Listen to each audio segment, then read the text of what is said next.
Thanks very much, Father Philip. It's a great honor to be invited along, and I'm only sorry I can't be there in person. But so if the COVID years have done anything, it's allowed for this kind of a interaction to go on.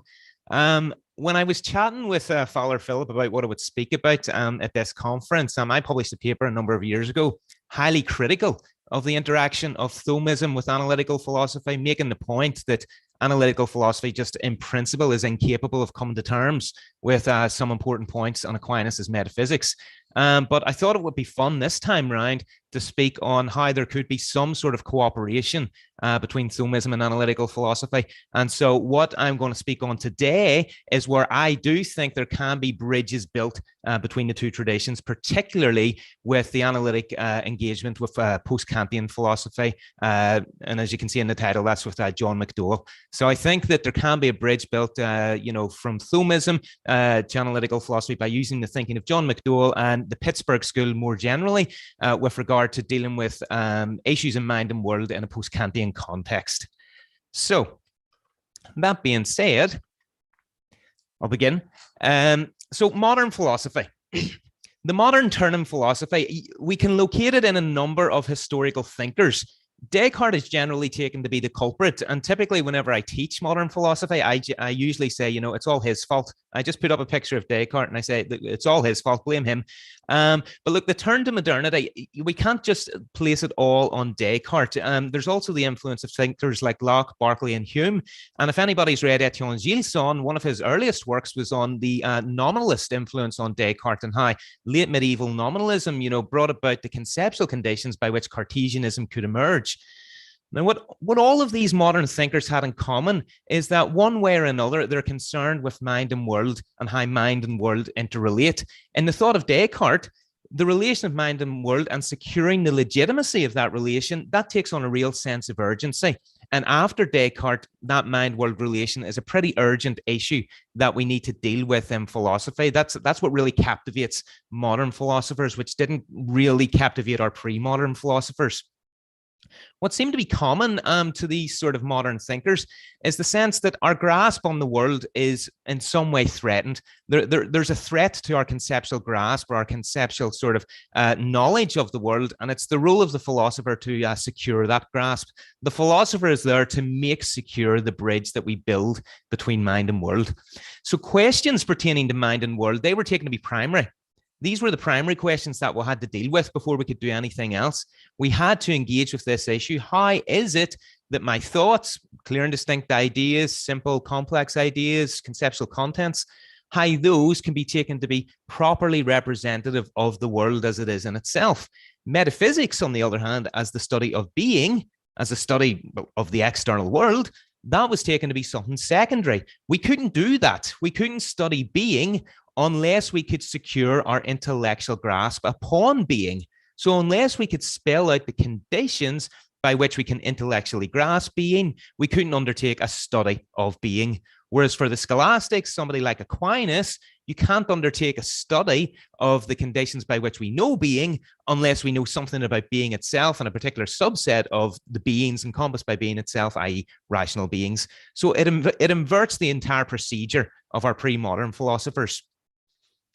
Now, what was clear is that for these thinkers, our engagement with the world through sensory perception is somewhat suspect. We're all familiar with Descartes and his suspicions, his skepticism about perceptual experience in the first meditation. We find that gripping. Okay, that's really gripping, that sort of skepticism, the threat that he places upon our grasp of the world. We each, when we're first year philosophy students, we read the meditations and we're like, God, yeah, this sounds really, there's something to this. I'm actually scared. How is he going to deal with this? Until we get to the second meditation and thereafter, and we see that he salvages things. But we do find, that gripping, that suspicion that Descartes puts on the link between mind and world through sensory perception in the first meditation.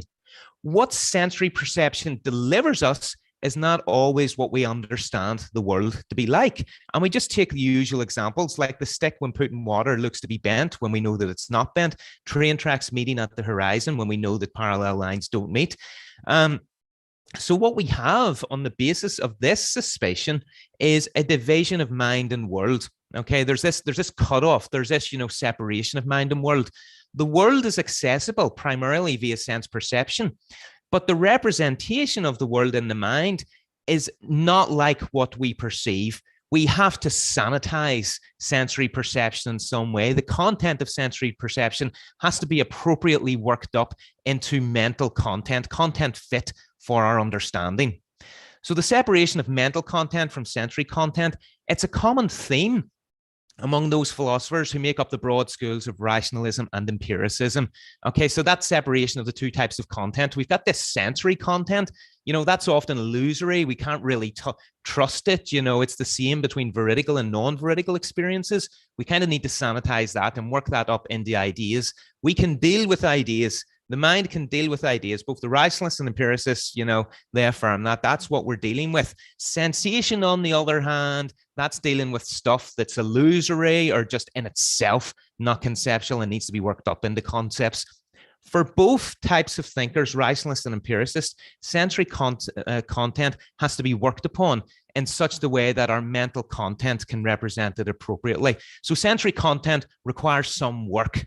Okay, the mind has to do some work on the sensory content to make it appropriate for thought. For the rationalists, this typically meant that we have to pass over the sensory side of the content, pass over that as illusory in order to form clear and distinct ideas by which we can know the world. So a lot of us familiar with the wax example in Descartes.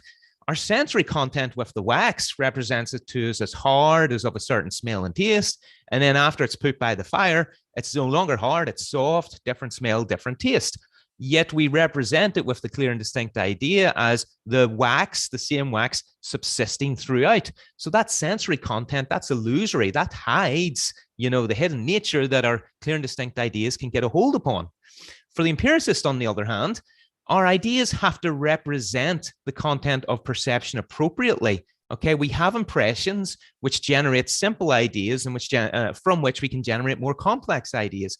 But our perceptions need to be encoded by means of ideas. We need to encode our perceptions in some way by means of ideas. The perceptions don't come self-coded. We need to do that. That's going to be part of our story later on when we get to analytical philosophy.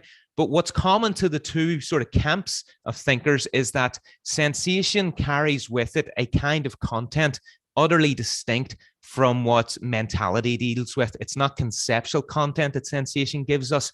We need to sort of work up that conceptual content ourselves so that sensation is a mediator between mind and world. Okay, and that's where the threat comes. Basically, how can you trust that sensation? How can we take that sensation to be a reliable mediator? Certainly what's going on in the mind in that conceptual space, because it's not already contained there in sense perception, it puts the mind at a distance from world.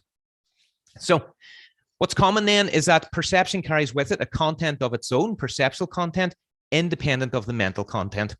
The conceptual content by means of which we can think about the world, that's heterogeneous from perceptual content. It's not the same type of content the perception gives us. If it were, mentality wouldn't have to work up perceptual content into conceptual content. Okay, it would be ready-made. The world would be represented in perception, somewhat ready-made. We wouldn't have to perform upon it and sort of sanitize perceptual content to make it available for thought. So there's a heterogeneity then between the mental space and the perceptual space which discloses the world to us. Okay, so that being the case, we have this heterogeneous divide between the content by which we primarily engage with the world, perceptual content, and the content by which we think it through, okay, by means of which we have an intellectual grasp upon the world. So we have the world disclosed to us through perception. That generates a kind of content, and that's on one side of the divide. And then you have a kind of a conceptual content by means of which you can think about the world, and that's on the other side of the divide. So there's this division between the mind and world, and the urgency exhibited in post-Cartesian philosophers is getting the mind back to the world. How can we, bring the mind back to the world? How do we build an appropriate bridge? Clear and distinct ideas in Descartes, even clearer and even more distinct ideas in Spinoza, or if you're Locke or Hume, it's the representation of our perceptions as simple ideas and then more complex ideas. Enter Kant. So here's Kant. I thought it just used those pictures of, his eyes just broodingly looking at us and interrogating the tradition that came before us. That's almost like the images of Heidegger and, the Heideggerian stare that he has. I think this is brilliant, just the way Kant penetrates this whole discussion. The significance of Kant, and when I teach Kant, I always say he introduces a bit of sanity back into the discussion. The significance of Kant is that he didn't take the content of perceptual experience, intuition, he didn't take that content to be a content which is heterogeneous from conceptual content, the understanding. The content of intuition is not heterogeneous from the content of understanding, according to Kant. This is fundamental to his entire project, that the contents of each are not heterogeneous from each other. He took the content of intuition and the content of understanding to be the same. The content that intuition deals with is the same content that understanding deals with. So the content of perception is the content of understanding for Kant. And a very famous phrase from the Transcendental Aesthetic, from his first critique, he states that intuitions without concepts are blind, thoughts without intuitions are empty. So just let that marinate for you a bit while Kant just broods staring at you. Okay. Intuitions without concepts are blind, thoughts without intuitions are empty. What does that mean? How do we interpret that? It's a very Kantian thing to say. Think about the first bit. Intuitions without concepts are blind. Think about what it is to be blind. It's to be in darkness. It's the emptiness. There's a nothingness there. That's what blindness is like. There's nothing there to be grasped. If intuitions do not involve concepts, they're empty, they're blind, they're in darkness. There is nothing to intuitions, nothing available within intuition unless there's some form of concept there. Thoughts require intuitions. We're on to the second bit. Thoughts without intuitions are empty. Thoughts require intuitions. Otherwise, they're empty. They have no content.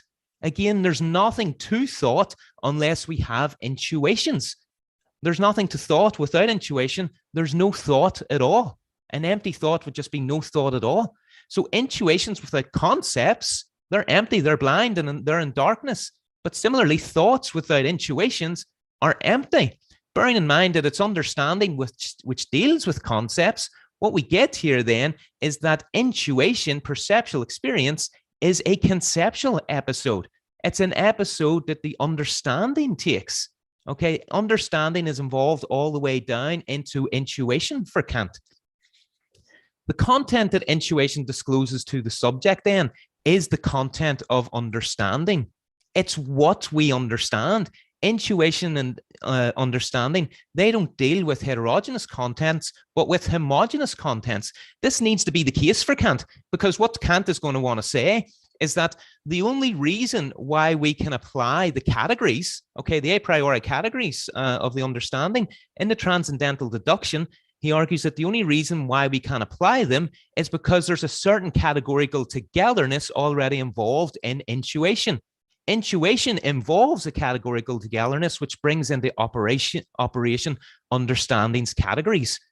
But what's the content of intuition? Intuition is the means by which objects in the world are disclosed to the subject. Intuition is the means by which objects in the world are disclosed to the subject.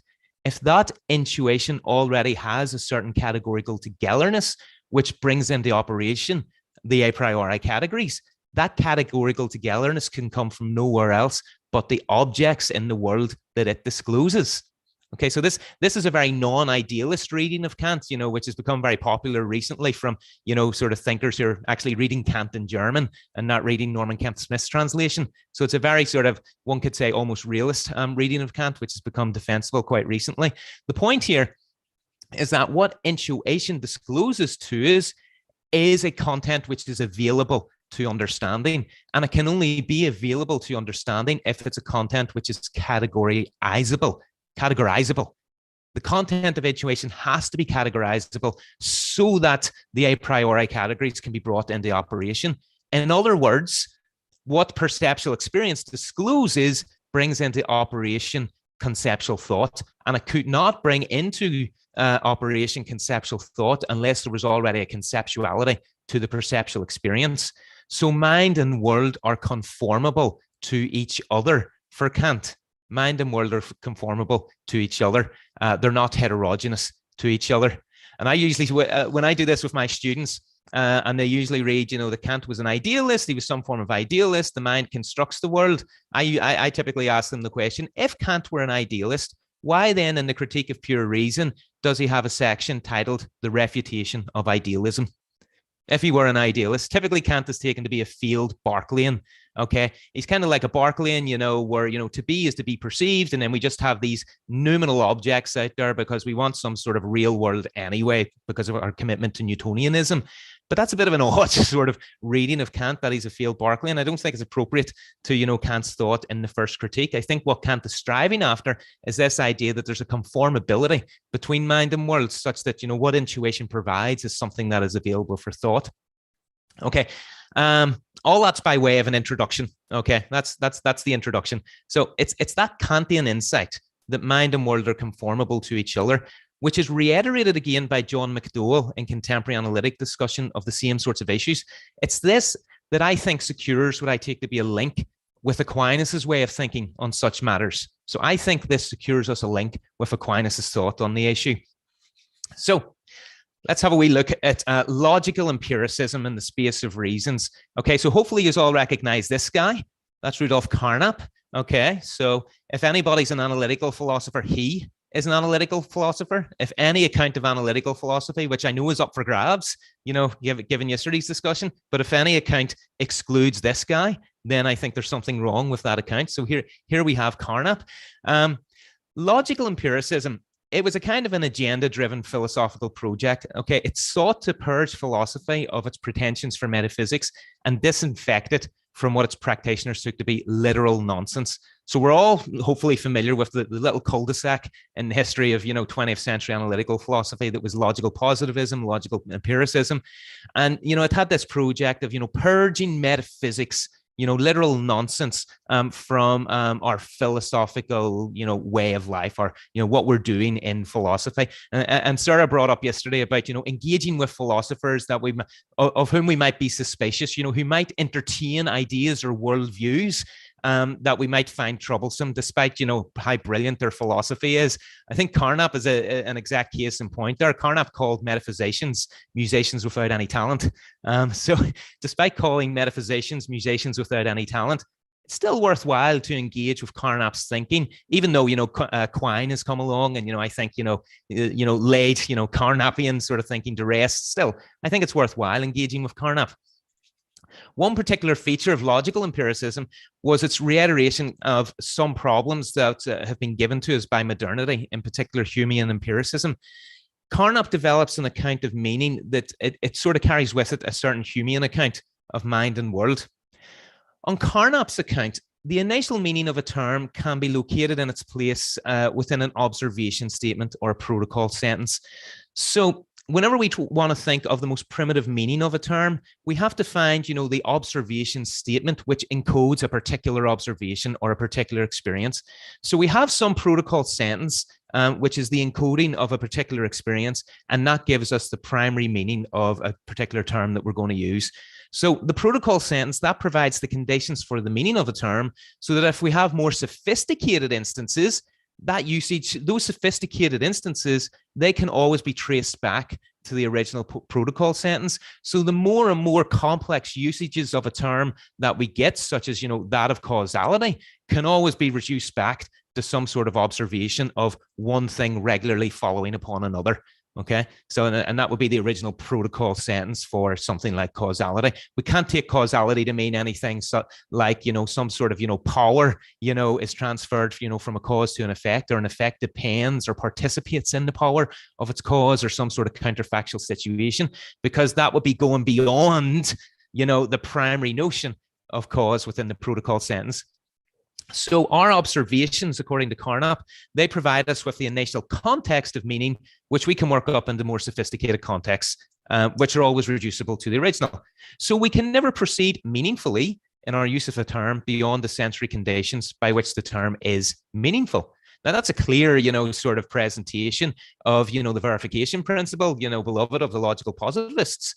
But it's also more or less explicitly a Humean account of mind and world, whereby we're met with simple impressions from which we form simple ideas as faint copies of the impressions, from which we form more and more complex ideas. The complex ideas are meaningful to us because they're reducible to the simple ideas, which are reducible to the simple impressions. The simple ideas represent, or, if you're thinking of, in terms of protocol sentences, they encode, the simple impressions are encoded by the simple ideas, and then we just work from there up to the more complex.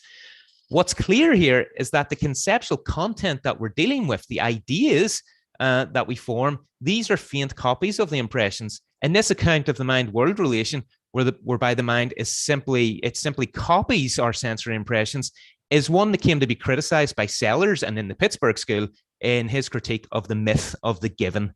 So we're moving on to Sellers here, but for Carnap, he's reiterating a kind of empiricist view of mind and world, whereby the content of experience is itself heterogeneous from the content of thought. Thought has to do something; it has to encode experience in a protocol sentence before we can have sort of any meaning to language. And now we get on to Sellers and the myth of the given. There he is. There's Sellers. Okay, so what Sellers have to say about the myth of the given, or the space of reasons?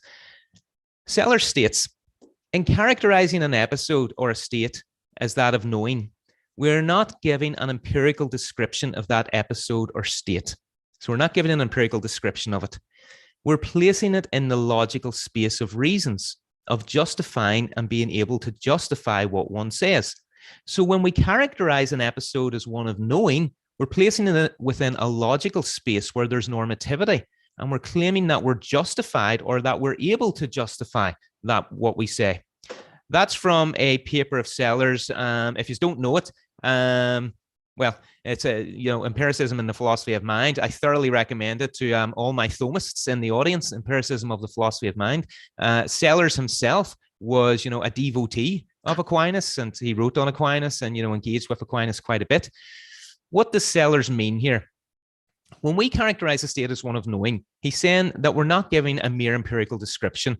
We're not simply describing the interaction of two things, A and B, upon each other.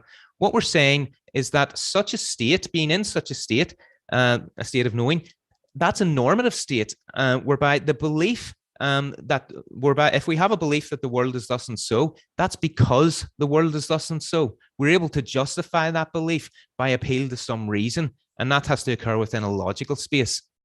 The problem for the logical empiricists is that they took a state of knowing to be one of mere impacts on the subject. And again, consider Carnap and his protocol sentences. The protocol sentences, they report on an impact of the world on the senses, how the world irritates our nerve endings. Our protocol sentences sort of, report on that irritation that we get from the world on our nerve endings. Carnap and the logical empiricists, they held that we can characterize knowing if we can give a full and fine-grained enough empirical description of what is happening kind of at the boundary where these impacts occur, where the irritations of our nerve endings are occurring. Sellers' point is that a characterization of a state of knowing will always fall short if it only reports a description. This is because a state of knowing is not descriptive. It involves normativity of being justified in one's beliefs. So a characterization as a state of knowing, according to Sellers, has to characterize it within the logical space of reasons where normativity abounds. And this all boils down to Sellers' critique of the myth of the given. The given, which is part of the myth, is the idea of a freestanding world unperturbed by conceptuality. It's a world completely free from conceptuality, and we can just leave it alone, and we're completely external to it, and the world is external to us.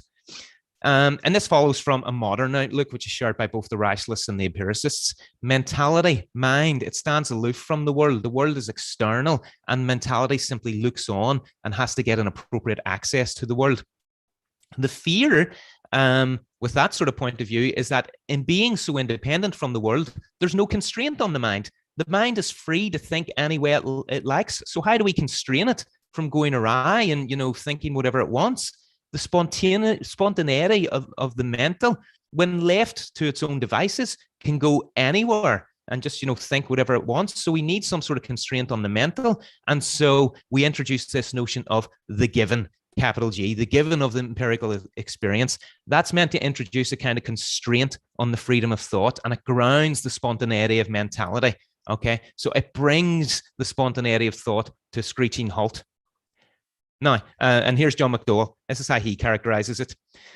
What generates the temptation to appeal to the given is the thought that spontaneity characterizes exercises of conceptual understanding in general.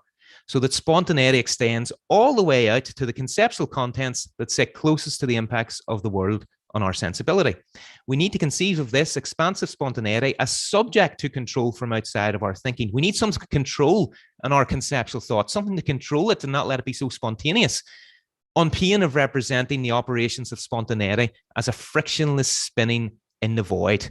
Okay, so our conceptual thinking is like a frictionless spinning in the void unless we appeal to some sort of given that is going to control it. As McDowell says, the given seems to supply that external control.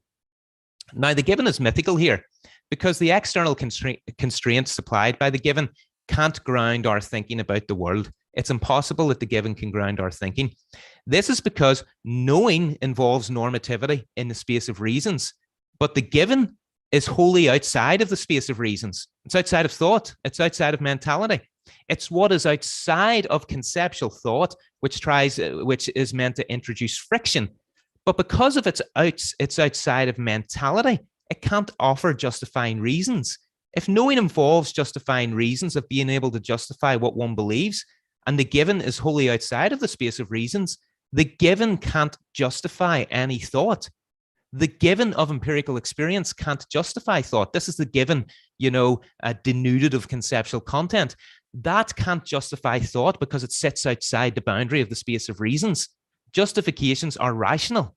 And if the given is outside the space of reasons, it's not rational. It doesn't involve conceptual content. So the given of empirical experience cannot justify our thought. And so logical empiricism is left in the awkward state that the given which is taken to report on the world about which we'd like our thought to figure can't be taken to justify any thought about the world. An empirical experience cannot justify an empirical belief on this view, precisely because an empirical experience does not involve reason. It doesn't involve conceptual content, which is capable of justifying a thought. So this is a bit of a kind of an uncomfortable position for an empiricist to be in, that an empirical experience can't justify an empirical belief. As McDowell puts it, the result is a picture in which constraint from outside is exerted at the outer boundary of the expanded space of reasons. And what we're committed to depicting is a brute impact from the exterior, irritations of the nerve endings, as Quine would say. What happens there is the result of an alien force, the causal impact of the world, operating outside the control of our spontaneity. It's one thing to be exempt from blame on the ground that the position we find ourselves in can be traced ultimately to brute force. Okay, so if some sort of brute force acts upon us, we're exempt from blame. It's quite another thing to have a justification. In effect, the idea of the given offers exculpations where we wanted justifications. So the given is acting like a brute force. That's what forces us to think what we're thinking. But that only gives us an exculpation. It doesn't give us a justification because the given isn't reason involving. And justifications, are reason involving. They're rational. So the given, we just have exculpations when it comes to it. If we're asked, why do you believe in the way that you do? We'll just point to the given and say, because look. So when challenged, when we hold the belief that the world is thus and so, we can just simply point at the world and just say, well, look at the world. That's why we believe it. We're merely exculpating ourselves when we point at the given. Insofar as the given is wholly outside the space of reasons and free from conceptual content, the given's not characterized as thus and so. So we can't say that our belief of the world is thus and so. Our empirical belief is because the world is thus and so, because the given doesn't reveal itself as thus and so. So where does the thus and so nature of our thought come from? It can't come from the given, yet the given is taken to provide constraint in our thought, just so that our thought can report on the world as thus and so and not spin frictionlessly. So logical empiricism is left with the problem of explaining where the thus and so, the formal conceptual nature of our thought, comes from. Now, McDowell, he diagnoses modernity's fall into the myth of the given as a disenchantment of nature. It's a view of nature as in some way disenchanted. Nature is seen as devoid of conceptual content. For Descartes, it's just res extensa. It's just an extended thing. Okay, it's not any kind of mental thing. Nature is just an extended thing, devoid of conceptual content. All that nature provides us with is a realm governed by law. It's not enchanted. It's not formal. It's not conceptual. What we're met with in perceptual experience is law-like regularity that can be plotted, analyzed, and explained mathematically. The world's being thus and so, being formal, having some sort of conceptual content, is never envisaged by modern philosophy, since that would lead, well, on the modern philosophical view, that would lead us into a certain, enchantment of nature, a kind of a rampant Platonism, as McDowell calls it, or a kind of supernaturalism, the idea that behind the appearances, there is some deeper reality there, by means of which the appearances are the appearances, that, substances have dormitive powers by means of which they can go to sleep. But where are these dormitive powers? We can't sort of, search the substances to find them. It's this kind of rampant Platonism and the fear of rampant Platonism that McDowell thinks modern philosophy took the turn that it did. We're left with a kind of a bald naturalism by which sensory perception, it doesn't disclose a world to us. The mind is free to think of the world as it likes. And so to introduce friction on the mind's freedom, appeal is made to a kind of a conceptualist given. Now, in order to avoid the myth of the given, McDowell advocates for relaxed Platonism. This is my kind of representation of a relaxed Platonism. Just keep calm and read Plato. This is what I think relaxed Platonism looks like. Right. On this sort of, view of relaxed Platonism, emphasis on the relaxed. On this view, perceptual experience brings into operation conceptual capacities. So our perceptual experience brings into operation certain capacities for conceptual thought that we have. These capacities would not be brought into operation were there not features of experience, and thus the world that enables that experience, that were themselves homogeneous with such capacities. So in McDowell's view, unless experience had something about it which could bring into operation our conceptual capacities, those operations would simply not be brought about. And that's the familiar Kantian thought. Unless there was something categorical about our intuitions, which disclose the world to us, our a priori categories just wouldn't be flipped on. The switch wouldn't be flicked. Okay. So there has to be something, about our intuition or our perceptions, which is capable of turning on those conceptual operations. So our conceptual capacities, they would remain inoperative were there not some sort of conceptual content supplied by experience, enabled by the world by which they're brought into operation.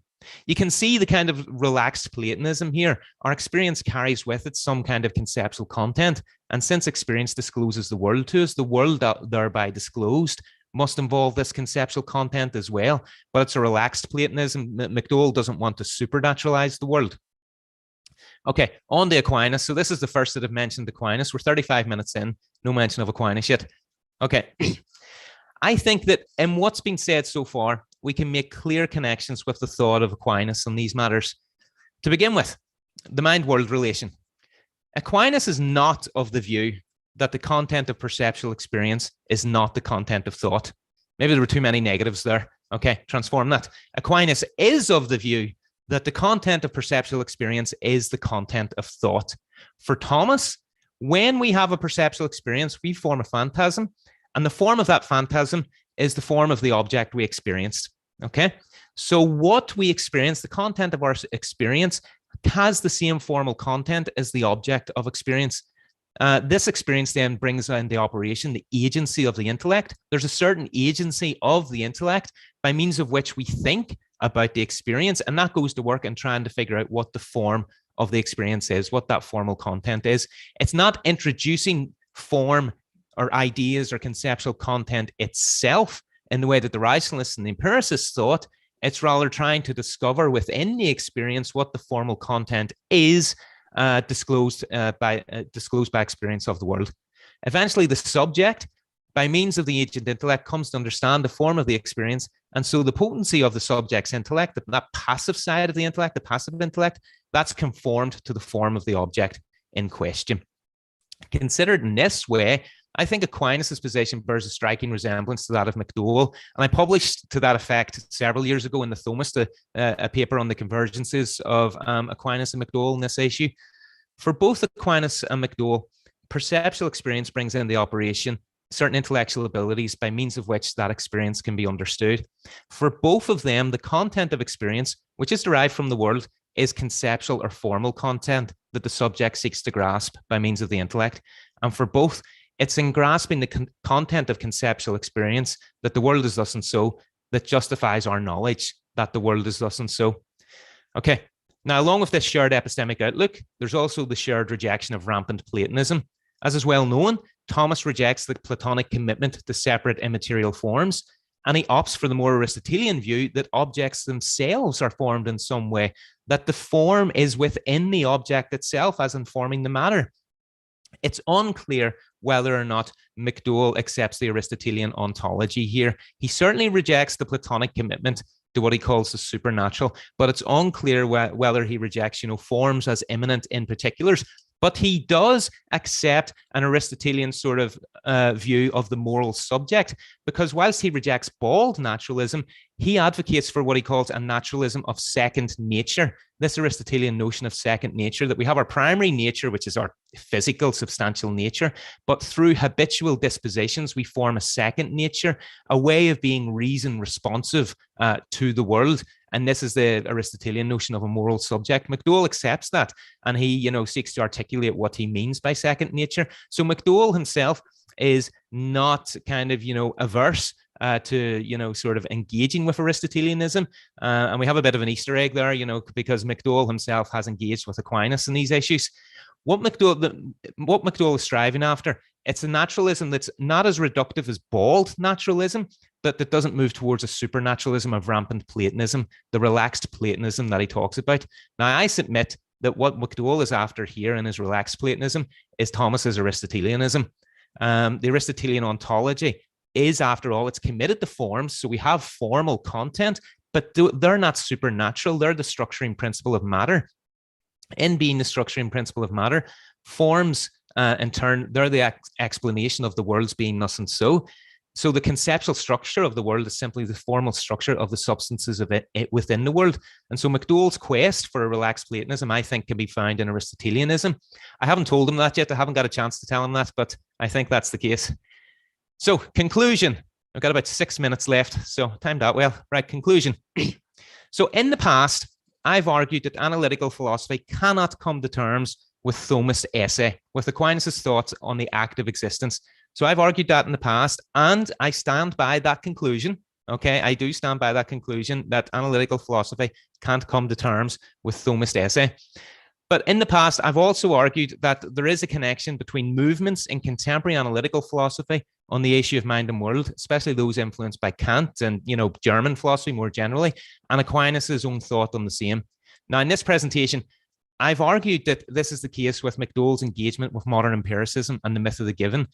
Just as contemporary analytical philosophers are looking to the past in areas of metaphysics, ethics, action theory, for instance, like in metaphysics, the turn to modal essentialism has got analytical philosophers looking at Scotus, of all people.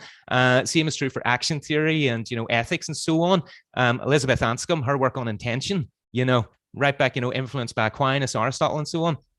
That these contemporary analytical philosophers, they're looking to the past to deal with issues within the analytical tradition. So too, I think cooperation can and ought to occur between analytical philosophers and Thomists in dealing with issues from the analytical tradition pertaining to mind and world. And I think that's possible because the issues of mind and world, whilst Aquinas has a view about mind and world, and it appears it's never really brought up in the topical way that it's brought up in post-Cartesian philosophy.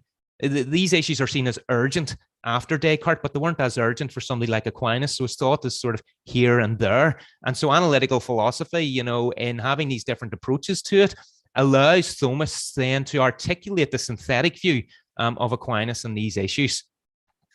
But here's the caveat. Here's the last thing. But, this is, what's usually said to me, but McDowell isn't an analytical philosopher. This is the charge. McDowell isn't an analytical philosopher. Crispin Wright and others have stated that. McDowell, you're not an analytical philosopher.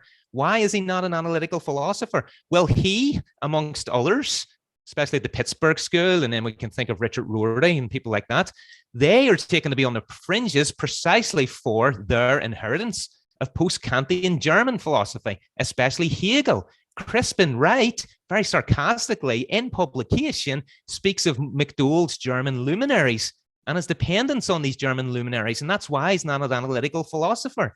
So McDowell's not an analytical philosopher. Why? Because he's influenced by Hegel. Analytical philosophers aren't influenced by Hegel, according to these other analytical philosophers. That's the objection. And we saw that sort of coming up yesterday as well. Now, a theme emerging in the discussions of this conference: there doesn't seem to be a philosophically robust definition of analytical philosophy. Okay, it either allows too much or not enough. All right.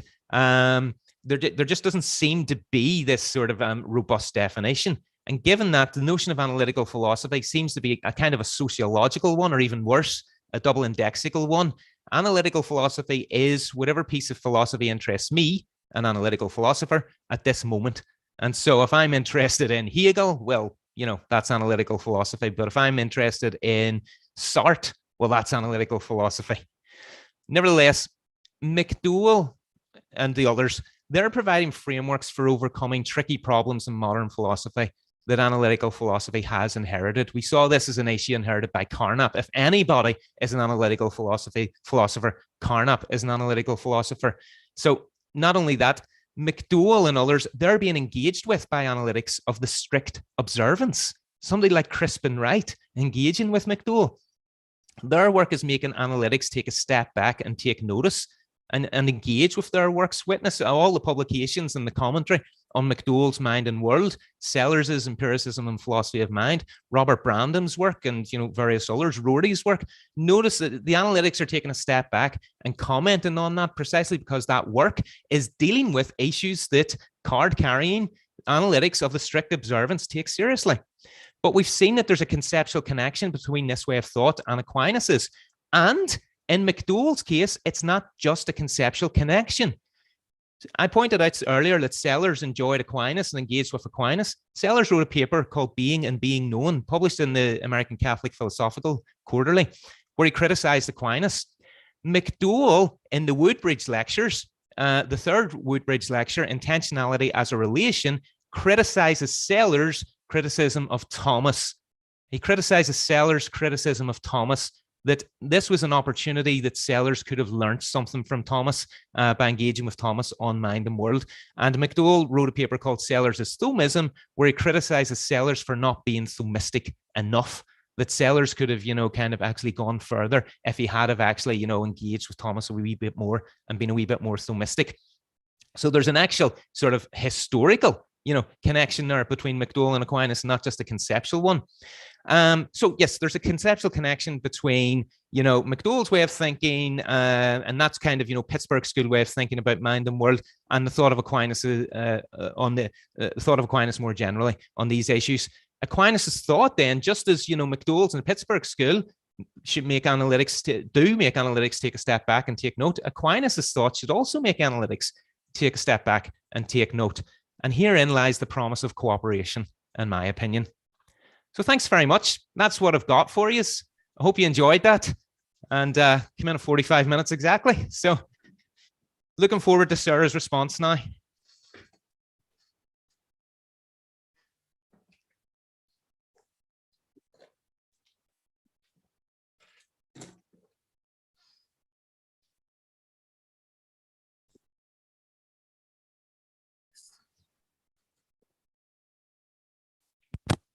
Here I might. Let me see.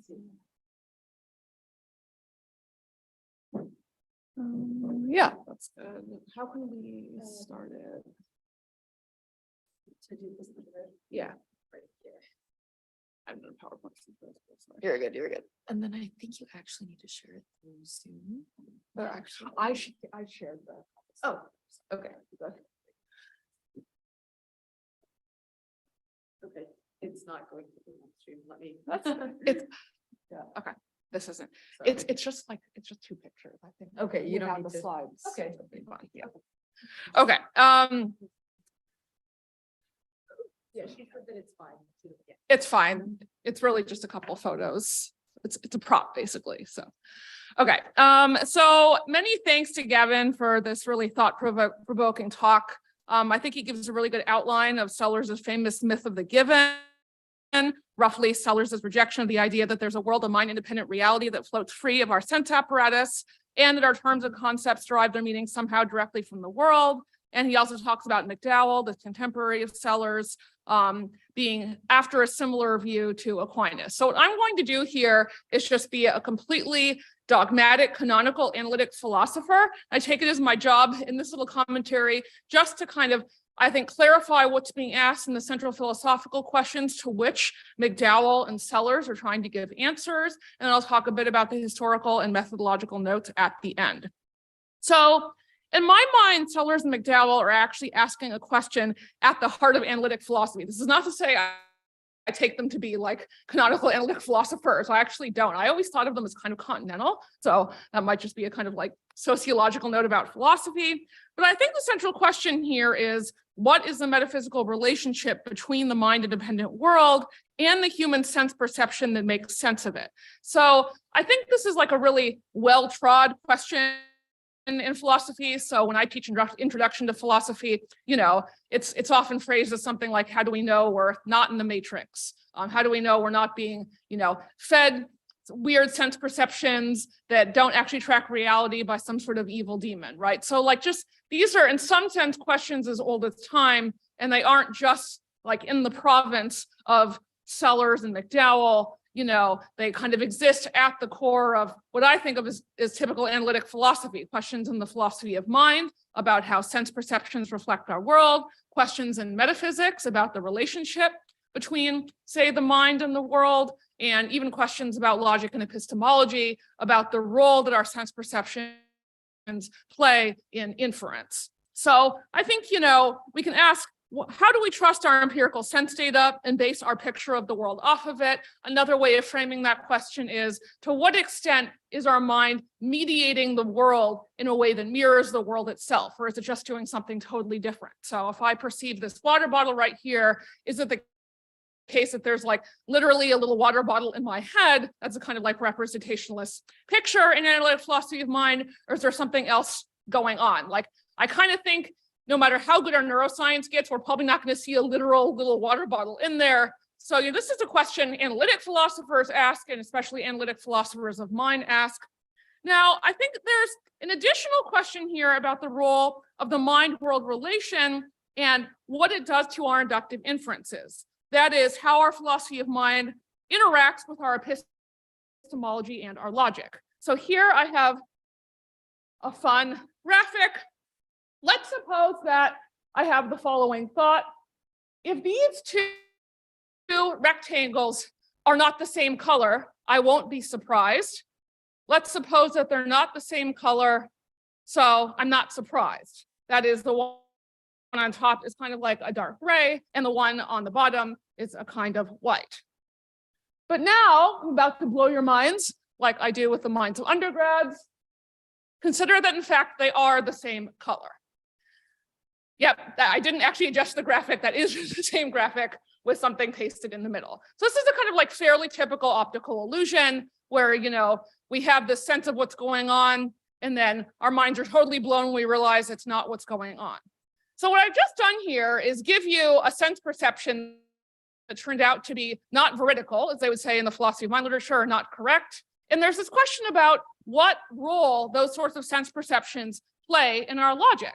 We're supposed to basically base our knowledge of the world off of sensory perceptions. And knowledge of the world is obviously a very general term, but in analytic philosophy, one thing we're trying to do is look at what other sorts of knowledge we can build on top of our sensory perceptions. So if we can't even trust something like this fun graphic, the thought goes, how else are we supposed to like look at inductive inferences?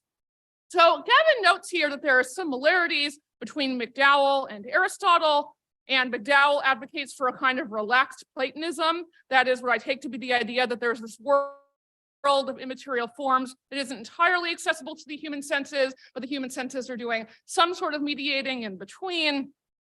So here's one thing I propose as a kind of bridge between like McDowell and Sellers, who again, I don't really take to be typically analytic, analytic logic choppers such as myself, and let's say Thomas. I think there's one question unifying all of these people, basically. And the question is, like, what is the place of the mind in mediating the world?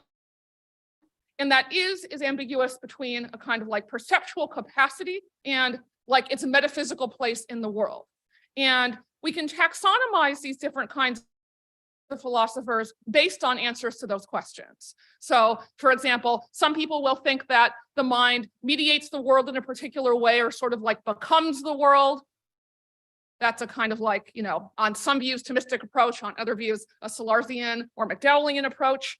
Others will just think that the mind is this like imperfect censor of the world. Here I have a quote from Victor Castin, who is a well-known ancient philosopher. He says, Aristotle believes that there is always an accompanying physiological change in perception. That's like the little sort of like chair on the head or like little sort of water bottle on the head sort of thing. Yet it needn't be the specific sort of change that literalism requires. It's not necessary for the organ to instantiate the exact same perceptible quality that is being perceived. In perception, the matter of our sense organs comes to share the same proportions that the perceptible quality exhibits. But the organ can realize this proportion in different contraries, and so without necessarily replicating the perceptible quality within ourselves. And so here, I think one nice thing about this quote and one nice thing about this paper called The Spirit and the Letter is he too is sort of trying to bridge historical approaches with analytic approaches to this question, taking into account modern views of what representationalist theories of mind tell us, along with kind of more ancient views. And so I just want to conclude by saying that, again, we have a kind of unifying philosophical question here with different sorts of methodologies, but in fact, we're all in the truth trenches together on the same side. Thank you.